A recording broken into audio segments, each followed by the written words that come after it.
1,00,000 మంది శివభక్తులతో కలిసి మహారుద్రాక్ష పూజలో పాల్గొనండి. వెంటనే కాల్ చేసి మీ పేరును నమోదు చేసుకోండి.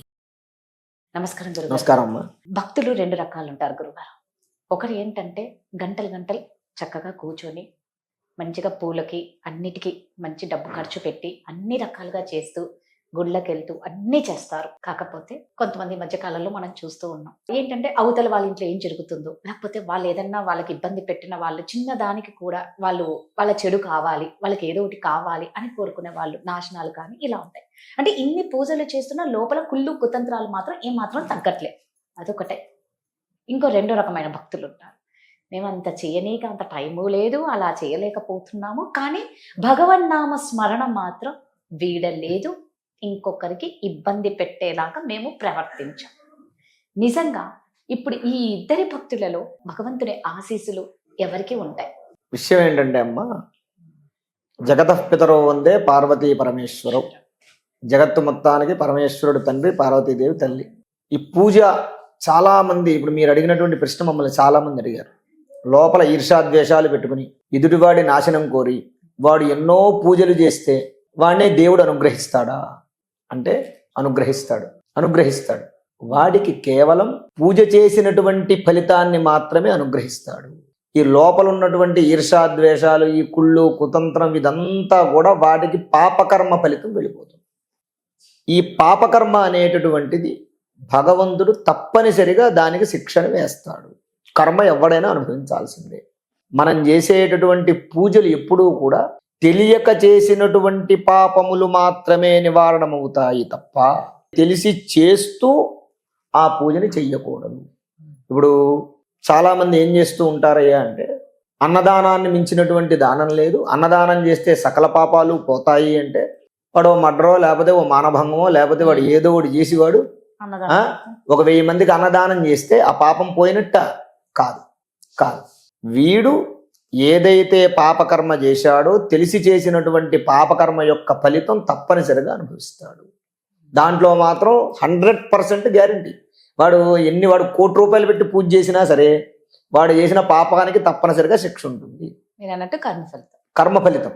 పూజ చేయడం వల్ల ఏమవుతుంది అయ్యా అంటే, ఈ పూజ చేస్తాడు కదా, ఈ పూజ ఫలితమే. ఎప్పుడూ కూడా 2 బ్యాంకులు ఉంటాయి, పాపం బ్యాంకు, పుణ్యం బ్యాంకు. నువ్వు చేసినటువంటి పుణ్యానికి పుణ్యం బ్యాంకులోకి వెళ్ళిపోతాయి, నువ్వు చేసిన పాపానికి పాపం బ్యాంకులోకి వెళ్ళిపోతాయి. నువ్వు చేసిన పుణ్యం తల్లిదండ్రులు చేసినటువంటి పాపకర్మ పుణ్య ఫలితాలు పిల్లల్ని ఆశ్రయిస్తాయి.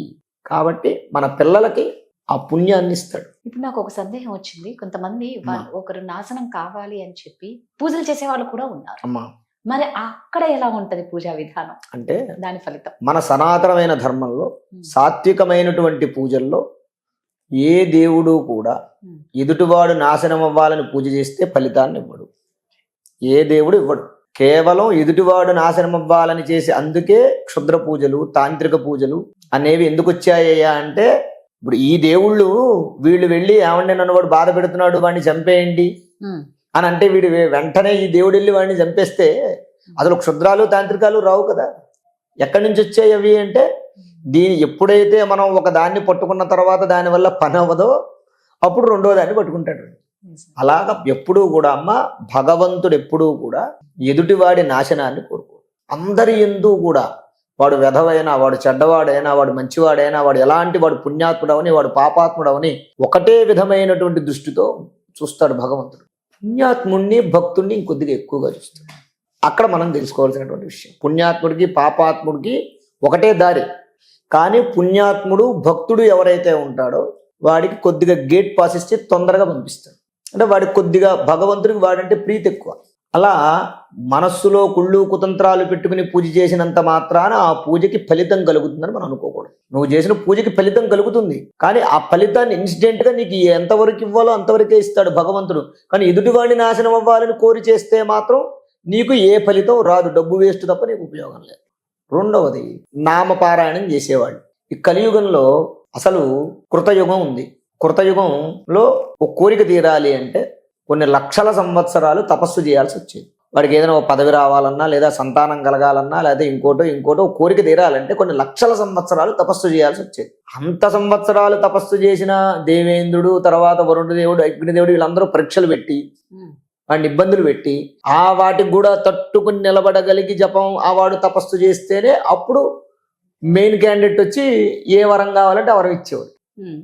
తర్వాత త్రేతాయుగం వచ్చేసరికి తపస్సుతో పాటు యజ్ఞం మొదలైంది. అంటే అశ్వమేధ యజ్ఞం, పుత్రకామేష్టి యజ్ఞం. దశరథ మహారాజు సంతానం కోసం ఏం చేశాడు?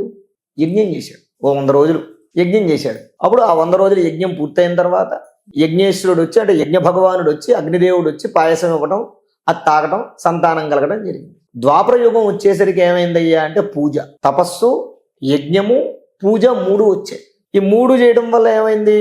ఏదైనా కావాలి అని అంటే వెంటనే వచ్చేది.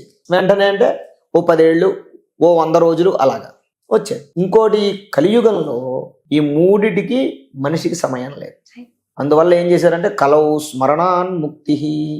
కలియుగంలో కేవలం స్మరణ మాత్రము చేతనే ముక్తిని ప్రసాదిస్తాడు. కానీ ఆ స్మరణ ఎలా ఉండాలి?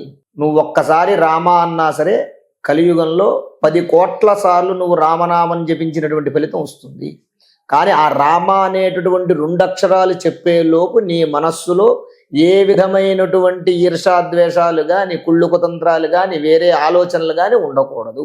కేవలం స్వామివారి యందు పాదముల యందు భక్తి మాత్రమే ప్రదర్శించి నిశ్చల భక్తితో నువ్వు రామ అంటే చాలు 10 కోట్ల ఫలితం ఇస్తాడు. కానీ కలియుగంలో ఆ ప్రభావం, కలి ప్రభావం వల్ల ఒక్కసారి కూడా నామాన్ని జపించేటటువంటి ఫలితం మనం మనసుని భక్తితో జపించేటటువంటి ఇది ఉండదు. అందువల్ల ఏం చేయాలి? నామస్మరణ చేసుకుంటూ ఉండాలి.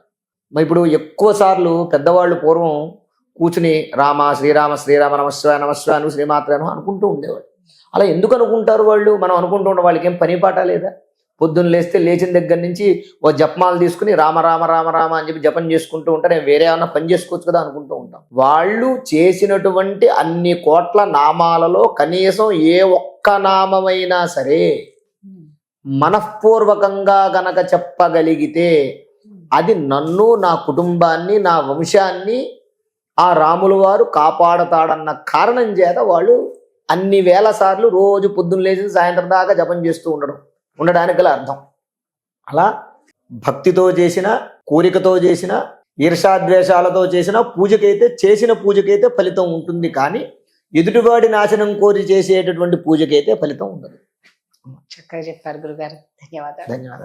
ఆగస్టు 11వ తేదీ లక్ష రుద్రాక్ష పూజ నిర్వహించబడుతుందండి. మీ గోత్రనామాలతో పూజలు నిర్వహించి అదే విధంగా రుద్రాక్ష మరియు విభూతి మీ ఇంటికి ప్రసాదంగా కూడా పంపిస్తారు. ఎవరికైనా ఇంట్రెస్ట్ ఉంటే మాత్రం కింద స్క్రోల్ అవుతున్న నెంబర్ కి కాంటాక్ట్ అవ్వండి. ఇందులో పాల్గొంటే మీ ఇంట్లో ఉన్న కష్టాలు అన్ని విముక్తి అవుతాయని, పిల్లవాళ్ళు ఏమైనా సరిగ్గా చదువుకోలేదని, ఆస్తి తగాదాలు కానీ, భార్యాభర్తల తగాదాలు కానీ, ఉద్యోగం రాలేకపోతున్నా, ప్రమోషన్స్ ఏమన్నా ఇంట్రెస్ట్ ఉన్నా, వ్యాపారం సరిగ్గా లేకపోయినా, ఇలా ప్రతి కష్టానికి విముక్తి కావాలి అంటే ఆ రోజు ఈ పూజ నిర్వహిస్తే ఖచ్చితంగా ఫలితం ఉంటుంది. ఎవరికైనా ఇంట్రెస్ట్ ఉంటే మాత్రం కింద స్క్రోల్ అవుతున్న నెంబర్ కి కాంటాక్ట్ అవ్వండి. శ్రీ మహాగణాధిపతయే నమః.